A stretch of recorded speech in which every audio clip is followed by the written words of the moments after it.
तो ये जो पाप आदि है जिसे अर्जुन व्यक्त कर रहा है पहली अध्याय में, वो बात तो ठीक है, लेकिन श्री कृष्ण कहते हैं भाई देख, किसी भी कर्म का फल पाप हो या पुण्य हो, दोनों बांधता है मनुष्य को। पुण्य न पुण्य लोकम पयति, पापे न पापम उभाभ्यामेव मनुष्य लोकम। वेद कहता है कि पुण्य भी बांध देता है, पाप भी बांध लेता है। फर्क इतना है कि पुण्य करने से 1 लाख की जेल मिलेगी, पाप करने से 30 लाख की जेल मिलेगी। औभाभ्यामेव मनुष्य लोकम, और पाप पुण्य मिक्सचर करोगे तो मनुष्य का लोक मिलेगा। है सब जेल, एक सत्व गुण है, एक रजोगुण है, एक तमोगुण है। लेकिन अगर तू मन का लगाव मुझ में कर देगा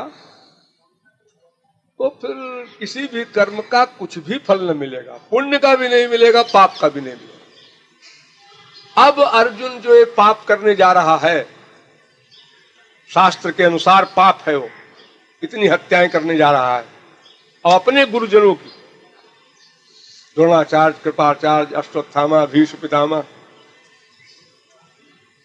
तो इसी बात को भगवान ने आखिरी अध्याय में कहा, अहं त्वाम सर्व पापेभ्यो, यानी पाप किया, इसका मतलब अर्जुन ने पाप किया है, एडमिट किया भगवान ने, तूने पाप किया, लेकिन पाप हो या पुण्य हो, दोनों का फल नहीं मिलेगा अगर तू मन को मुझ में कर देगा।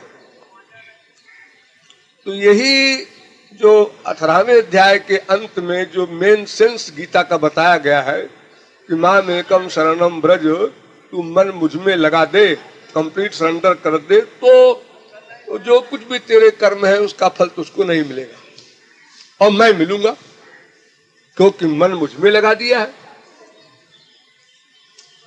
इसी बात को संक्षेप में कहा है, मदर्थमत कर्माणि कुर्वन् सिद्धिम अवाप्स्यसि। मन मुझ में रख ले, फिर कर्म कर। अब उसकी लंबी चौड़ी व्याख्या कर्म की आगे की गई है कि कोई भी कर्म हो, कर्म की परिभाषा ये है कि जिस कर्म में मन का अटैचमेंट हो उसका नाम कर्म, और बाकी का नाम एक्टिंग। यो समझो, जैसे पिक्चर में एक आदमी काम कर रहा है, वो जो कुछ भी करता है, कहीं प्यार की एक्टिंग करता है, कहीं खार की करता है, कहीं मर्डर की एक्टिंग करता है, उसके ऊपर कोई मुकदमा नहीं चलता, क्यों? खेल है। होली पे मजाक होता है, अप्रैल फूल होता है, पहली अप्रैल को ससुराल में गालियां मिलती हैं, लेकिन उसका फल नहीं होता, उसका मुकदमा हो सकता है। क्यों? इसलिए कि कोई भी कर्म तब माना जाएगा जब मन की मंशा हो। हम अपनी कार से चले जा रहे हैं, एक आदमी जबरदस्ती आके मेरी कार के सामने पड़ गया, हमारी साइड भी ठीक है, ब्रेक भी ठीक है, सब कुछ ठीक है, अब किसी को मरना ही है हमारी गाड़ी से, वो मरा, हम एडमिट करेंगे बिल्कुल मरा, हम गाड़ी चला रहे थे, मरा, लेकिन ऐसे ऐसे मरा तो कोई सजा नहीं मिलेगी, क्योंकि मंशा हमारी नहीं है उसके मारने की, और जबरदस्ती आके टकराए वो रॉन्ग साइड में, हम क्या करें?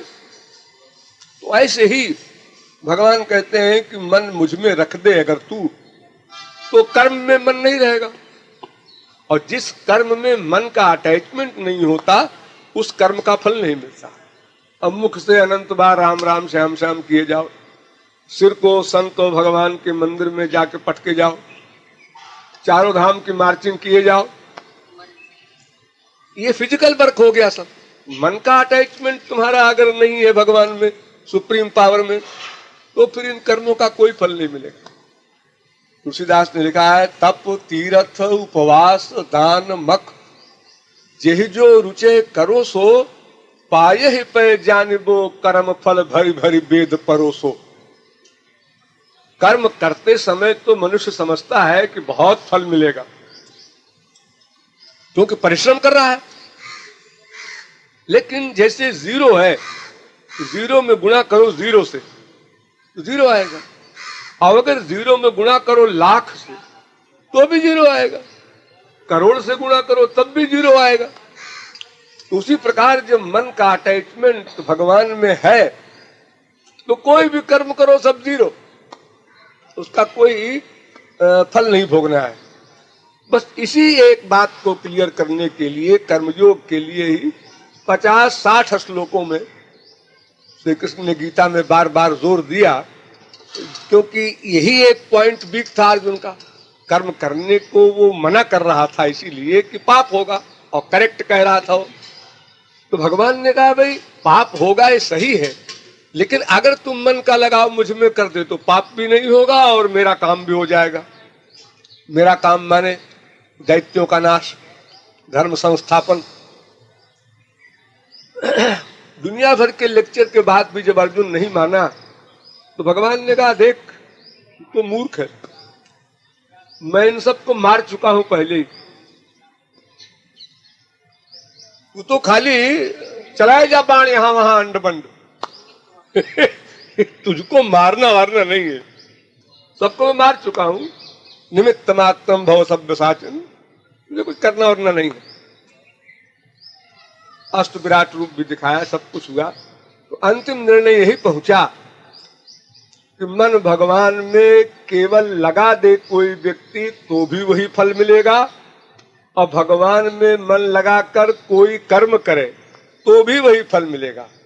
संन्यासः कर्मयोगस्य निःश्रेयस कराबुभौ अपतयोस्तु कर्म संन्यासात् कर्मयोगो विशिष्यते, जो कहा है वो तो इसलिए कहा है कि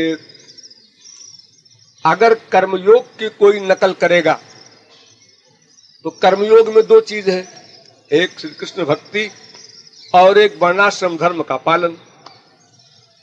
तो अगर कर्मयोग की नकल किसी ने किया तो भक्ति की नकल तो बड़ी मुश्किल है, तो कर्मी तो रह जाएगा कम से कम। और अगर कर्म संन्यास की नकल करेगा कोई तो भक्ति तो करेगा नहीं और कर्म भी छोड़ बैठा तो विकर्मी हो जाएगा, तो नरक का साधन बन गया उसका। तो नथिंग से समथिंग अच्छा है। इसलिए अर्जुन तू कर्म योग कर, युद्ध कर, ताकि लोग कम से कम कर्म तो करें। अब अगर तू युद्ध नहीं करेगा तो सब सन्यासी बन जाएंगे, और सन्यासी बनकर के जो ईश्वर चिंतन करना चाहिए 24 घंटे वो तो करेंगे नहीं, और कर्म को छोड़ बैठेंगे। इसी आशय से सारी गीता में बार बार जोर दिया।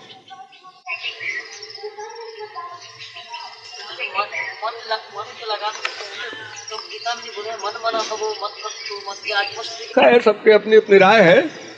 मेन बात यही है कि उस पक्ष को परिपक्व करने के लिए और सभी मार्ग वालों को मेरी भक्ति करनी पड़ेगी, उसके बिना काम नहीं चलेगा, इसलिए कह दिया।